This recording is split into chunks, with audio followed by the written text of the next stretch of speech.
All right, so diving right in, we've got a listener request to do a deep dive into Warren Buffett's approach to intrinsic value. Okay. Specifically, how these qualitative factors play a role when we're looking at two pretty major companies, Meta and Google. Yeah. Two fascinating companies to kind of pick apart because when you look at intrinsic value, it's not just about crunching the numbers. It's about understanding the underlying business, the potential, the resilience, and all of the things that a spreadsheet can't quite capture. Exactly. And we've got a great set of sources for this deep dive. Okay. We've got some excerpts from a DeepSeek question session. Have you ever used DeepSeek? I have. It's pretty crazy, right? AI is like scarily good at mimicking Buffett's thinking. Yeah, it's really interesting to sort of bounce ideas off of and get a sense of like how he might approach these types of questions. And then, of course, we always want to make sure that we're on solid ground here. Yeah. So we've got a classic video from the long-term investor where Buffett himself is laying out his definition of intrinsic value. I love that channel. Yeah, it's great. It's a great channel. And if I remember correctly, I think this one involved Judgment Day somewhere in there. It does. Can you refresh our memories on that? What was he talking about there? So he defines intrinsic value as the present value of all the cash a business will generate. Okay. From now until essentially the end of time. Okay, so all of those future cash flows, kind of like the total worth of all of them, Yep. brought back to today. Yeah. Okay, so that's like a pretty big picture view. It is. But how do you even begin to calculate that? Like, I don't have a crystal ball. Right. How do we know what's going to happen in the future? Yeah, and that's precisely where the qualitative factors become so crucial. Okay. You have to think of those as the lens through which we view those future cash flows. Okay, so instead of just looking at historical data, those earnings per share, the price to earnings ratios, which really only tell us about the past. Exactly. You need to kind of consider all of these other elements that might have an impact on where the company's going in the future. Exactly. Those traditional metrics are important, but they are backward-looking. Yeah. Qualitative factors help us assess a company's ability to keep generating that cash, to adapt, and to thrive over the long run. So it's less about finding a bargain stock price today and more about identifying these wonderful companies that Buffett's always talking about that can really stand the test of time. Yeah. Even if the price doesn't look super attractive at this exact moment. Exactly. And he actually has a really great framework for identifying those wonderful companies. That's built around a few key areas. I like it. Let's break it down. Okay. So the first thing we need to talk about, I think, is what Buffett calls the economic moat. I love that analogy. I mean, it's like this company's defense system against competitors who are trying to, steal their customers. Steal their market share. It is a very powerful visual, and there are several different types of moats. Okay. DeepSeek highlights some classic examples. So brand power, like what Coca-Cola and Apple have cultivated. Right. Network effects, which is what we see with Meta and its massive ecosystem of platforms. Yeah, and then we have things like cost advantages that allow companies like Walmart or Costco to offer those low prices. Yeah. But still maintain healthy margins. Exactly. And then you've got those switching costs. Oh, yeah. That make it really tough for customers to leave. Yeah. Once they're locked into products like Adobe's Creative Cloud. Right. Or Salesforce. Yeah. So these are all really good examples of how these things go beyond just the numbers that you might see on a financial statement. Yeah. It makes you realize how much we kind of rely on this qualitative assessment. We do. To really understand a company's competitive edge. For sure. Okay, so we've got the moat. What's next in Buffett's framework?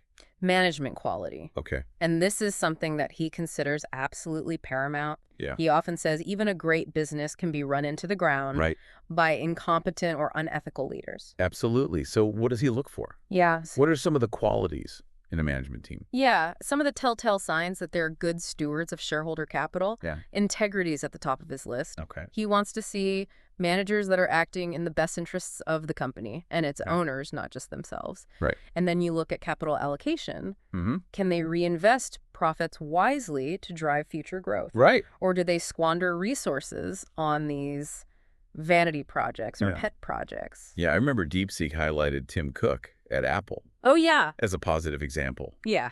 He's been praised for that buyback strategy. Right. Which can be a sign that a company's trying to return value to shareholders when they think the stock is undervalued. And, he's been really laser focused on growing Apple services business, even when iPhone sales have been slowing down. And that shows that they're trying to diversify those revenue streams. It does. Buybacks can be controversial. Sure.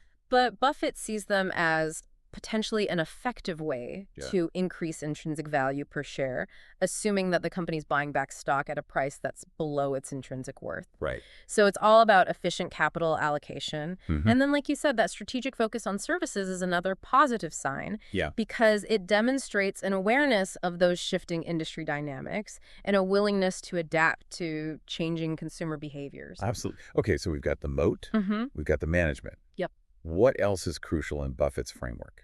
Industry dynamics. Okay. It's key to understand, are they operating in a growing industry with tailwinds pushing them forward? Okay. Or are they facing headwinds? Right. Like increased regulation, commoditization, or even technological disruption. Okay, so understanding those larger forces that might impact the company regardless of how well managed they are. Yeah, you can have the best boat in the world, but if you're sailing into a hurricane, you're going to have a tough time. Yeah, you're going to have a bad time. DeepSeek actually gives the example of Buffett historically avoiding airlines, even when they appeared cheap. Yeah.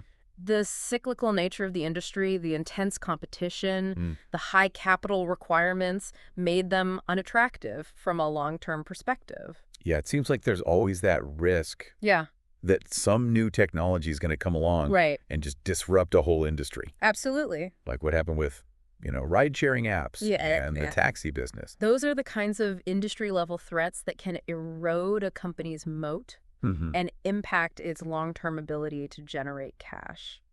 This is starting to feel like a pretty complex equation here. It is. So we've got the moat, management, the industry, anything else? One more crucial element, and it's something that Buffett calls the institutional imperative. Okay. And it's a bit of a double-edged sword. Institutional imperative. Interesting. Yeah. Okay. Tell me more. So it's this tendency for companies to kind of become bureaucratic and risk-averse as they grow larger. Right. They might blindly copy competitors, chase growth just for the sake of appearances rather than true value creation. Right. Or just fall into a pattern of complacency and inertia. So they kind of lose that entrepreneurial spark. They do. That drive to disrupt and innovate. Yeah, they start making decisions that benefit the institution itself rather than its shareholders. Okay. Think about companies that overpay for acquisitions just to boost their revenues. Yeah. Or expand into markets where they have no real competitive advantage. It's like they're on autopilot. Yeah. Just following the industry trends instead of forging their own path. That's a good analogy. Buffett seeks out companies with that rational culture and long-term focus. Yeah. You think about Amazon's famous day one mentality. They've maintained that sense of urgency and that willingness to experiment, even as they've grown into one of the largest companies in the world. Yeah, and DeepSeek highlighted See's Candies. Oh, yeah. As another example. Another great example. Which is a Berkshire subsidiary. Yeah, one of their favorites. Their focus on quality and their ability to raise prices without losing customers really speaks volumes, I think, about the culture. Yeah. And how that translates into pricing power. It's a perfect example of how a strong culture can translate into that pricing power, customer loyalty, and ultimately sustainable profits. Okay. So we've got our framework in place here. Okay. The moat, the management, the industry dynamics, and the culture. It's amazing how much goes into assessing the true potential of a company. It is. Beyond just the numbers. It really is a holistic view, and that's what makes it so powerful. Yeah. So now that we have this framework in mind, are you ready to apply it to Meta and Google? Let's do it. Our two contenders here. Yeah. All right. So let's tackle those moats. Let's tackle those moats. Just kidding. We're not going to take a break. No breaks. We're diving straight in. Straight in. So where do Meta and Google stand when it comes to their competitive defenses? Starting with Meta. Okay. Their strengths are undeniable. Okay. DeepSeek really highlights their network effects with nearly 4 billion users across their platforms. Yeah. It's hard to overstate the power of that reach. It's huge. They have a massive data advantage. Right. Gathering information about user behavior, preferences, connections that few companies can match. It's like this treasure trove of data. It is. That's fueling their advertising machine. Exactly. And, they've demonstrated their pricing power. They have. In the digital advertising market. Advertisers are willing to pay a premium to reach Meta's massive and engaged audience. Right. But even with all of that, is their moat as impenetrable as it seems? That's the question, isn't it? Yeah. Because DeepSeek also points out some potential vulnerabilities. Okay. Their dependence on advertising revenue is a key concern. Okay. Makes them susceptible to economic downturns and shifts in consumer behavior. Right. And then there are the regulatory threats. Yeah. Antitrust lawsuits, data privacy concerns. Right. The whole landscape is constantly evolving, which adds an element of uncertainty. It does feel like those regulatory challenges are really intensifying. They are. Governments around the world are scrutinizing their data collection practices, their market dominance, their impact on everything from elections to mental health. It's a lot. Yeah. And there are qualitative factors that are difficult to quantify. Yeah. Yet they have the potential to significantly impact Meta's long-term value. Absolutely. Okay. So Meta's moat is formidable, but not invincible. Right. How does Google's competitive position compare? DeepSeek highlights Google's diversified revenue streams as a major strength. Okay. They're not solely reliant on advertising like Meta. Right. They've got Google Cloud, YouTube subscriptions, hardware sales, and of course that dominant search business. Yeah, it's interesting how they've managed to kind of build this ecosystem around search. Yeah. And really expand into all these adjacent markets. They have. And create all these different revenue streams. It's a textbook example of leveraging a core competency to create a broader moat. Yeah, and let's not forget that data advantage they have from search. Yeah. I mean, those insights into user intent are incredibly valuable for advertisers. Yes. Okay, so wider moat than Meta. Potentially. More diversified revenue. Yeah. Less regulatory pressure. Yeah, it sounds like a pretty solid position. It does sound pretty good. But even Google isn't immune to competition and disruption. They've faced antitrust scrutiny for years. Yeah. And the rise of AI chatbots could potentially challenge their core search business. Yeah. It's hard to predict how those AI chatbots will evolve. Right. But if they become the primary way that people access information, that could have a profound impact on Google search revenue. For sure. Yeah. It's a fascinating dynamic. It is. And it highlights the importance of not just assessing a company's current moat, but also considering how that moat might be impacted by technological advancements and shifts in consumer behavior. Absolutely. Okay. So we've got moats. Okay. Let's move on to management quality. All right. Another cornerstone of Buffett's framework. Huge one. Where do Zuckerberg and Pichai stand? Okay, so starting with Meta, Okay. Zuckerberg's long-term vision is undeniable. Right. His commitment to AI and the metaverse is audacious, to say the least. Yeah, he's certainly not afraid to make big bets. He's not. On the future. No. Even if it means, taking on significant risks. Yeah. Yeah. And spending billions of dollars with no guarantee of success. That's where the Buffett lens gets a bit blurry. Okay. Remember, Buffett prefers certainty Right. and predictability. Yeah. He's famously said, rule number 1, don't lose money. Rule number 2, don't forget rule number 1. Yeah. Zuckerberg's metaverse gamble seems to fly in the face of that philosophy. Yeah, and DeepSeek pointed out that investors are questioning Yeah. whether those metaverse investments will ever generate a return. Right. And those massive losses from Reality Labs Yeah. definitely raise some red flags. They do, for sure. But to be fair to Zuckerberg, Yeah. he's playing a different game than Buffett. Right. He's trying to build the future, Yeah. not just capitalize on existing trends. Yeah. Whether he succeeds remains to be seen. Yeah, we'll see. Yeah. Okay, so Zuckerberg's a visionary, Mm-hmm.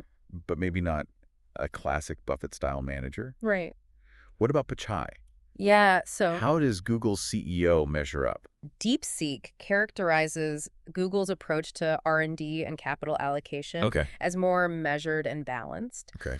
They've been consistent with buybacks and dividends, Oh, wow. which Buffett sees as a sign of shareholder-friendly management. Right.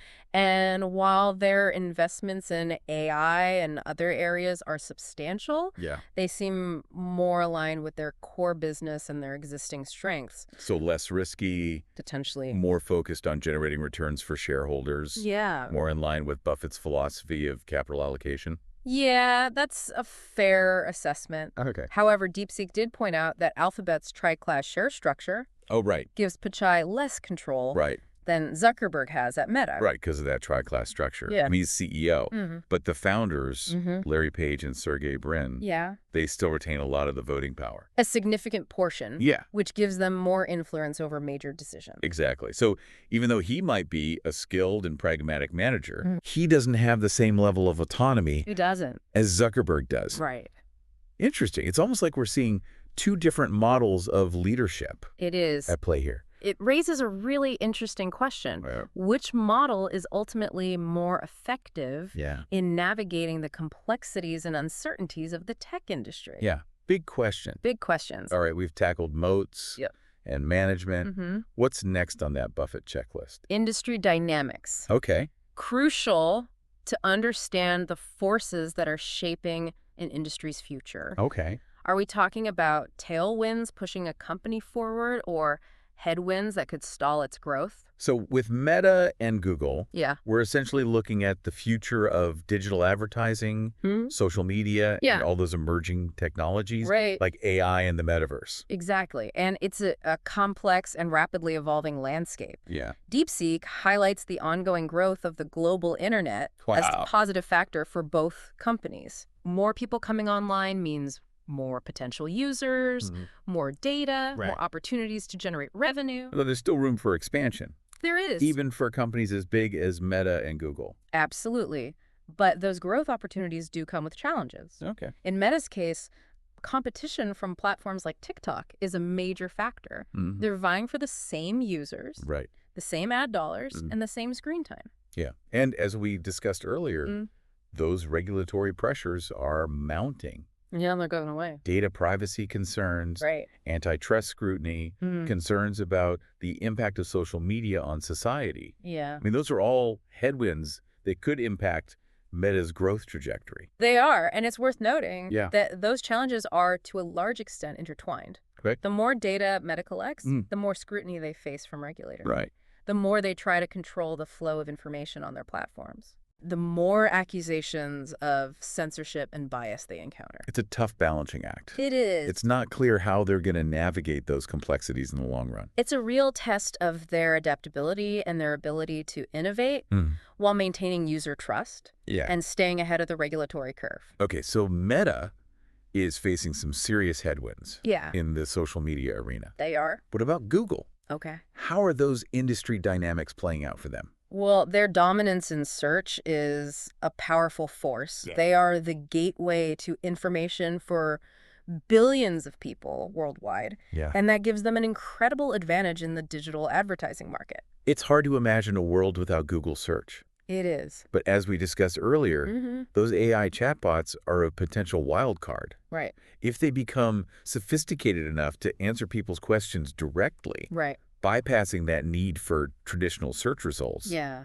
I mean, that could really shake things up. It could. And that's a scenario that Google's taking very seriously. Yeah. And it's one of the reasons they're investing so heavily in their own AI capabilities. Right. They need to be both the disruptor and the disrupted. Exactly. Constantly innovating to stay ahead. But they also have that booming cloud business. They do. Google Cloud, which seems to be a bright spot in the tech landscape. Definitely. You know, they're going head to head with Amazon Web Services and Microsoft Azure in that massive and growing cloud computing market. They are, and they're gaining market share rapidly. And Google Cloud is profitable now, right? It is. They crossed that threshold last year. They did in 2023. Posting an operating income of almost $1 billion. It was $864 million to be exact. Yeah, so that's a significant milestone. It is. Especially considering how competitive the cloud market is. For sure. Okay, so Google has this profitable high-growth cloud business, plus that steady stream of cash from search and advertising. It's a pretty solid foundation, wouldn't you say? It's a very solid foundation, and it gives them more flexibility and resilience than Meta, who are essentially betting the farm on advertising and the metaverse. Okay, so Google seems to have the upper hand when it comes to revenue diversification, growth potential, and profitability. But let's not forget that Buffett isn't exactly known for investing in complex businesses. That's true. And Google's sprawling empire is anything but simple. That's a valid point. Right. Yeah, and Google faces its own set of challenges. Yeah. Antitrust scrutiny is ongoing, and the rise of AI chatbots could potentially disrupt their core search business. Yeah, it's a reminder that even the most dominant companies are not immune to disruption. Not at all. So as we wrap up this first part of our deep dive, Okay. I'm curious to hear your thoughts. All right. Neither Meta nor Google seems like a perfect fit for a Buffett-style investment. But are there any insights we can glean from comparing them through his qualitative framework?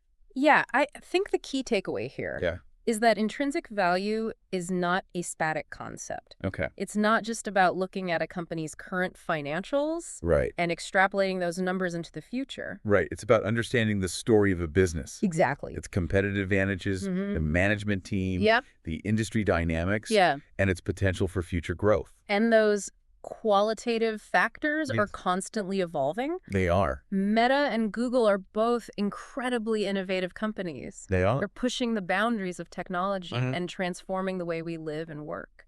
And while those transformative ambitions might make them unsuitable for a value investor like Buffett, who really prefers predictability and stability, they also create the potential for extraordinary rewards. They do. If Meta's metaverse vision becomes a reality, or if Google manages to navigate the AI revolution and maintain their dominance in search and cloud computing, I mean, their intrinsic value could skyrocket. It's a fascinating dynamic. It is. And it highlights the challenges of applying a value investing framework to companies that are operating on the cutting edge of innovation. So what's the verdict? Ooh, that's a good question. Meta or Google? I think that's a question that each investor needs to answer for themselves. Fair enough. There's no easy answer. Yeah. It depends on your risk tolerance, Right. your investment goals, and your assessment of each company's long-term potential. Okay, so no right answer there. No. But I think we can all agree that both companies are shaping the future in profound ways. Absolutely. And this deep dive has given us, I think, a much richer understanding I hope so. of the forces at play, Yeah. the challenges they face, Right. and the opportunities that lie ahead. It's been a fascinating exploration so far. And we hope it's equipping you with the insights and perspectives you need to make informed decisions about these two tech titans. So here's a final thought to leave you with. Okay. If the stock market were to close for the next 10 years, Whoa, would you still feel comfortable that's a good one. owning shares of Meta or Alphabet? That's a powerful question. Yeah. It forces us to look beyond those short-term market fluctuations Right. and focus on the true underlying value of these businesses. And that, my friends, is the essence of intrinsic value investing. We hope you enjoyed this first part of the deep dive. Until next time, keep learning, keep exploring, and keep seeking those wonderful companies that are worth owning for the long haul. Absolutely. Yeah. All right, we're going to pick up this conversation in our next installment, so make sure you tune back in for that. See you then. All right, so picking up where we left off, we're talking about kind of that macro view, this industry dynamics, and how those impact a company like Meta or Google. Right, because you can have the best moat in the world. Exactly. The best management team. Right. But if the industry itself is facing some serious headwinds, that's going to impact your long-term prospects no matter what. For sure. So let's dive into that. Okay. Where do we start with Meta and Google in terms of the forces that are shaping their industries? Well, both Meta and Google are operating in industries that are rapidly evolving and being reshaped by things like artificial intelligence, the metaverse, and increasing regulatory scrutiny. Absolutely. So it's a pretty complex landscape. It is. DeepSeek actually highlights the ongoing growth of the global internet is a positive factor for both companies. Okay, so more people coming online. More people coming online. It means more potential users. More potential users. More data, more opportunities to generate revenue. Yeah, there's still a lot of room for expansion. Okay. Even for companies as massive as Meta and Google. So there is potential for them to grow. There is. But those growth opportunities come with challenges. They do come with challenges. Especially for a company like Meta. Right. They're facing competition. Yeah. From platforms like TikTok. Yeah, they're vying for the same users. Right. The same ad dollars and the same screen time. And then, of course, you have those regulatory pressures. You do. That we've been talking about. The data privacy concerns. Right. The antitrust scrutiny. The concerns about the impact of social media on society. Those are all headwinds. They are. That could really derail their growth. They could. And it's worth noting right. that those challenges are, to a large extent, intertwined. Okay. The more data that Meta collects, Yeah. the more scrutiny they face from regulators. Right. The more they try to control the flow of information on their platforms, Mm-hmm. the more accusations of censorship and bias they encounter. So it's like a no-win situation almost. It is. You know, the more they try to kind of control things, Right. the more they get criticized. Yeah. And the more data they collect, Mm-hmm. the more the regulators come after them. It's a real test of their adaptability and their ability to innovate while maintaining user trust and staying ahead of the regulatory curve. Okay, so some serious headwinds for Meta. Some serious headwinds. What of Google? Google, on the other hand, their dominance in search is still a very powerful force. They are the gateway to information for billions of people worldwide. Yeah. And that gives them an incredible advantage in the digital advertising market. But as we've talked about, those AI chatbots are a wild card. They are. If they become sophisticated enough to answer people's questions directly, bypassing the need for traditional search results, that could change everything. It could change everything. It's Google. And Google is taking this scenario very seriously. Okay. It's one of the reasons why they're investing so heavily in their own AI capabilities. Yeah. They have to kind of disrupt themselves before someone else does. Right. But then you also have that booming cloud business. Yes. Google Cloud. Google Cloud. Which seems to be doing incredibly well. It is. It's profitable. It is. It's growing rapidly. Yep. I mean, it's a bright spot in the tech landscape. They're competing head-to-head with Amazon Web Services and Microsoft Azure in that massive and growing cloud computing market. And they're holding their own. They're gaining market share. And generating significant profits. So it's interesting how these industry dynamics are playing out so differently for their different business segments. Right. You know, search is facing potential disruption. Right. While cloud computing is a source of growth and profitability. Exactly. It almost feels like they're hedging their bets a little bit. It's, you know, diversifying their exposure to these different technological and competitive forces. It's a smart strategy. Okay, so we've talked about moats. Yeah. We've talked about management. We've talked about those all-important industry dynamics. Right. What's the last piece of the puzzle? The last piece of the puzzle. Before we get into those AI strategies. Company culture. Yes. It might seem intangible, but it can be a powerful driver. It can. Of long-term success. Or a roadblock. Or a significant roadblock. Yeah. Especially in the fast-paced world of tech. DeepSeek drew an interesting contrast between Meta's move fast and break things ethos and Google's don't be evil mantra. Right. Which admittedly has faced some scrutiny in recent years. It has. Google's been accused of drifting away from that idealistic early vision as it's grown larger and more powerful. You know, they faced internal dissent. They have. Employee pushback on certain projects. Yeah.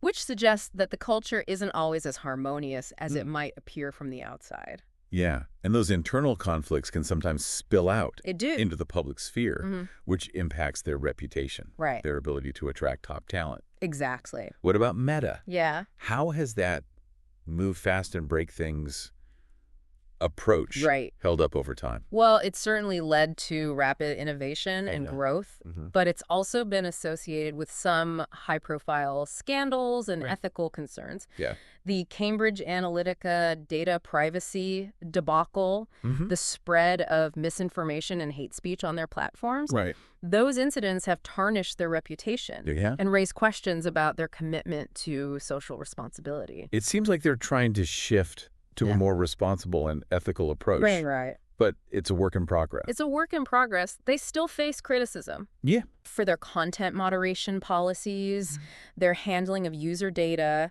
their impact on everything. From teen mental health to political discourse. It's a lot to juggle. It's a complex and challenging landscape, and there are no easy answers. Nope. But one thing's for sure. What's that? Culture matters. It does. It shapes a company's values, its decision-making, and ultimately its long-term trajectory. Okay, so we've laid the groundwork here. We have. We've examined their moats, their management, the industry dynamics that they're facing, and their respective company cultures. For sure. Are you ready to delve into those AI strategies? I am ready. Let's go. This is where things, I think, get really interesting. This is where it gets juicy. Because AI is woven into the fabric of their businesses. It is. It's shaping their products, their services, right, and ultimately their future. And DeepSeek's analysis highlights some fascinating contrasts in their approaches. All right, I'm listening. Meta seems to be embracing open source and collaboration, while Google is taking a more proprietary, integrated approach. Interesting, okay. So let's break those strategies down. Yeah, let's do it. And see what implications they might have for their long-term value. And maybe, just maybe, okay, we'll get a sense of whether Buffett himself would not be something would be tempted to invest I doubt in either of these tech titans. But, hey, you never know. All right, so let's dive into that AI landscape. Let's do it. Meta's strategy seems to be centered around 3 key pillars. Okay. Open source AI, leveraging their social media dominance, and of course that ambitious push into the metaverse. You hit the nail on the head. All right. They're pouring resources into AI to enhance their advertising and content recommendation systems, making their platforms more engaging. And, frankly, more addictive. It's all about keeping those users glued to their screens. It is. Scrolling through their feeds, Right. consuming content, clicking on those ads. And it's a strategy that's been incredibly effective for them so far. It has. But it's also raised concerns about the impact of those algorithms on everything. That's right. From our attention spans to our mental health. Absolutely. And what about their open source approach to AI? Yeah. That seems to be a big difference. It's a major differentiator between them and Google. They're releasing their large language models. They are. Llama to the public, encouraging developers and researchers to experiment and build on their work. It's a bold move. It is. And it's generating a lot of buzz in the AI community. Right. But it's also a bit of a gamble. Yeah. They're essentially giving away their intellectual property, hoping that the benefits of collaboration and community-driven innovation will outweigh the risks of losing control of their technology. It makes me think of the Linux operating system. Interesting. Which was open sourced and became this global phenomenon, powering everything from servers to smartphones. Right. Could Meta's Llama models become the Linux of AI? It's an intriguing possibility. Yeah. And it's one that Google seems to be watching very closely. Okay. They've traditionally taken a more proprietary approach to their AI development, keeping their algorithms and models closely guarded. And then, of course, there's the metaverse. Oh, yes. The metaverse. Meta is betting billions that these AI-powered virtual worlds are going to be the next big computing platform where we'll work and play and shop and socialize. It's a vision that's captured the imagination of many, but it's also met with some skepticism. Right. The technology is still in its early stages. It is. And it's unclear whether people will truly embrace those immersive virtual experiences. And as we discussed earlier, those massive losses from reality labs are a stark reminder that building the metaverse is a costly and uncertain endeavor. It's a long-term bet. It is. And it's one that could pay off handsomely if it succeeds. Right. But it's also one that could drain Meta's resources and distract them from their core business if it fails to gain traction. Okay, so Meta's AI strategy. Yeah. It's a mix of open source, social media dominance, and metaverse ambition. What's Google's game plan? That is a good question. Well, if Meta is all about open collaboration and pushing the boundaries of what's possible, Google seems to be taking a more pragmatic and integrated approach. Okay. They're leveraging their existing ecosystem and focusing on enterprise solutions. So less flashy, more practical. Perhaps. They're all about integrating AI into their existing products and services. Like Search YouTube and Google Cloud, their Gemini models. Their proprietary AI brains are powering everything from search results to video recommendations to cloud-based AI tools for businesses. So they're using AI to kind of reinforce their strengths. They are. And solidify their position in key markets. Exactly. They're not chasing the next shiny object. Right. They're building on what they already do well. Exactly. And that approach aligns very well with Buffett's philosophy of investing in businesses that you understand with predictable cash flows and durable competitive advantages. Okay, so two very different approaches to AI. Very different. Meta's open and collaborative. Yeah. Google's more proprietary and integrated. Which one is more likely to create long-term value? That's the million-dollar question. It's tough to say. It's almost like comparing apples to oranges. Right. Meta's approach is higher risk, higher reward. Okay. If that open source strategy pays off and their metaverse gamble succeeds, they could create an entirely new computing platform and redefine how we interact with the digital world. Big ifs, though. Those are big ifs. And if those bets don't pan out, they could end up spreading themselves too thin and losing focus on their core business. Google's approach, on the other hand, is more measured. More measured. And incremental. They're focused on leveraging their existing strengths and building a solid foundation for future growth. Okay. They're less likely to experience those dramatic swings in fortune. But they might also miss out on those transformative opportunities that Meta is pursuing. It's fascinating to see how these two tech titans are approaching AI in such distinct ways. Right. And it really highlights how those qualitative factors, like their corporate cultures, their leadership styles, and their overall strategic vision, can really influence their paths and their potential. It's a reminder that investing isn't just about crunching numbers. It's not. It's about understanding the stories behind those numbers. The human element. The aspirations, the risks, the uncertainties. That shape a company's destiny. Okay, so we've explored their AI strategies. Okay. But we haven't quite answered the original question. Oh, that's right. Which company is a better investment? Yeah. From a Buffett perspective. We need to bring it back to intrinsic value. We do. And to do that, we need to dig a little deeper into their financials, their growth prospects, and those all-important revenue breakdowns. Right, because ultimately, intrinsic value is about understanding a company's ability to generate cash over the long term. And all those qualitative factors that we've been discussing. The moats, the management. The moats, the industries. The industry. The cultures. They all feed into that equation, they do. Shaping our assessment of their future cash-generating potential. For sure. So are you ready to crunch some numbers? I am. Bring on the spreadsheets. Let's see how Meta and Google stack up. All right, let's do it. All right. So we've talked a lot about the qualitative side of Meta and Google. We have. Those factors that kind of influence their long-term potential. But now, let's get down to the nitty-gritty here. Okay. The financial heart of this comparison. I see it. It's time to see how those stories translate into cold, hard cash. You're right. We can't ignore the numbers. Intrinsic value is all about understanding a company's ability to generate cash over the long haul. And that's where those revenue breakdowns become so crucial. Yeah, DeepSeek provided some really interesting data on that front. Yeah. I'm curious to see how Meta and Google stack up when we compare their revenue sources, their growth rates, their profitability. Let's start with Meta. As of 2023, their revenue story is almost entirely dominated by advertising. Okay.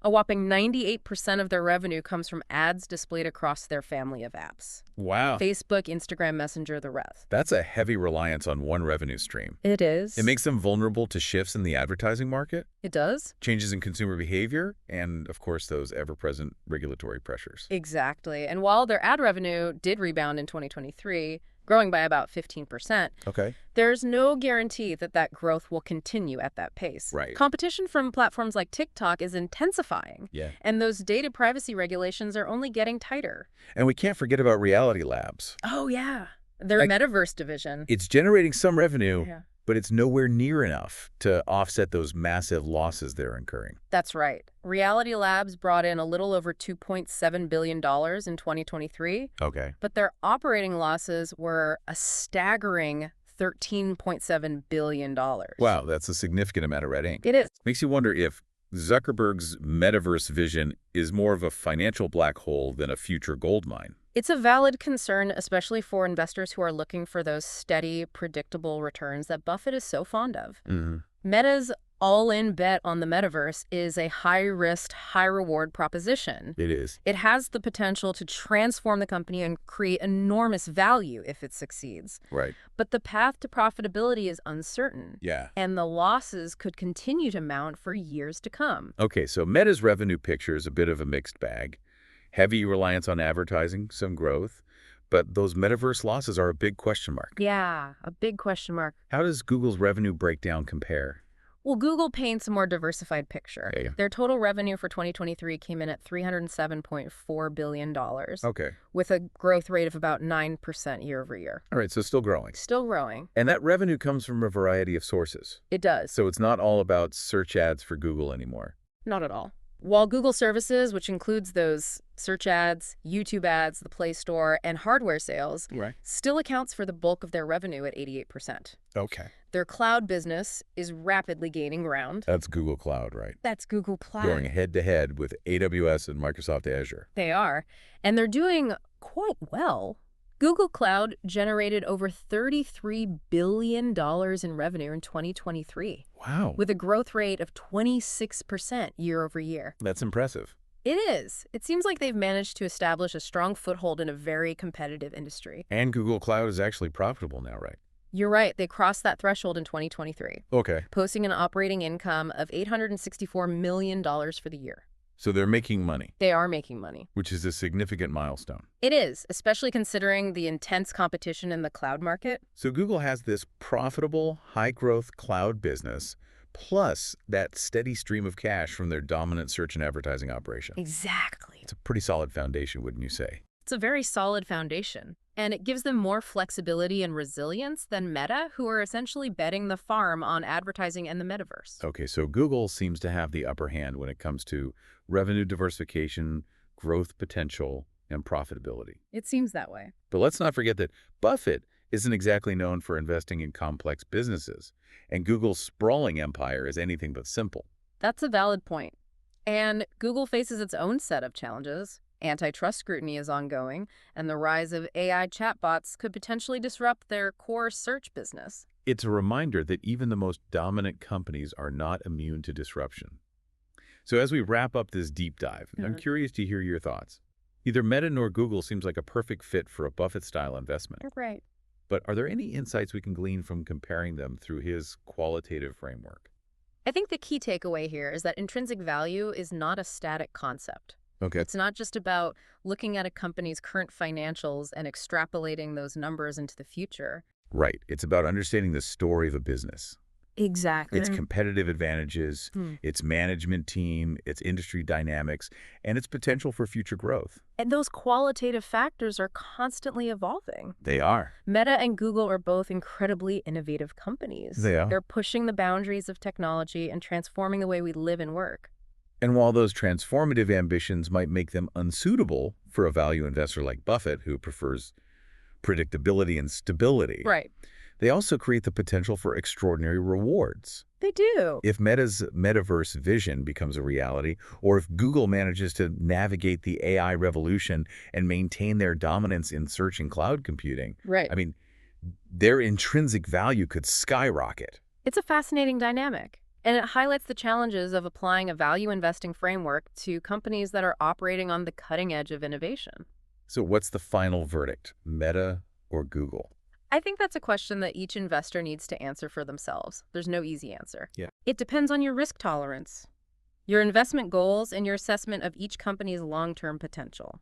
But I think we can all agree that both companies are shaping the future in profound ways. Absolutely. And this deep dive has given us a much richer understanding of the forces at play, the challenges they face, and the opportunities that lie ahead. It has. It's been a fascinating exploration, and we hope it's equipped you with the insights and perspectives you need to make informed decisions about these two tech titans. So here's a final thought to leave you with. Okay. If the stock market were to close for the next 10 years, 10 years, would you still feel comfortable owning shares of Meta or Alphabet? It's a powerful question. It forces us to look beyond those short-term market fluctuations and focus on the true underlying value of these businesses. And that, my friends, is the essence of intrinsic value investing. We hope you enjoyed this deep dive. Until next time, keep learning, keep exploring, and keep seeking those wonderful companies that are worth owning for the long haul. Absolutely.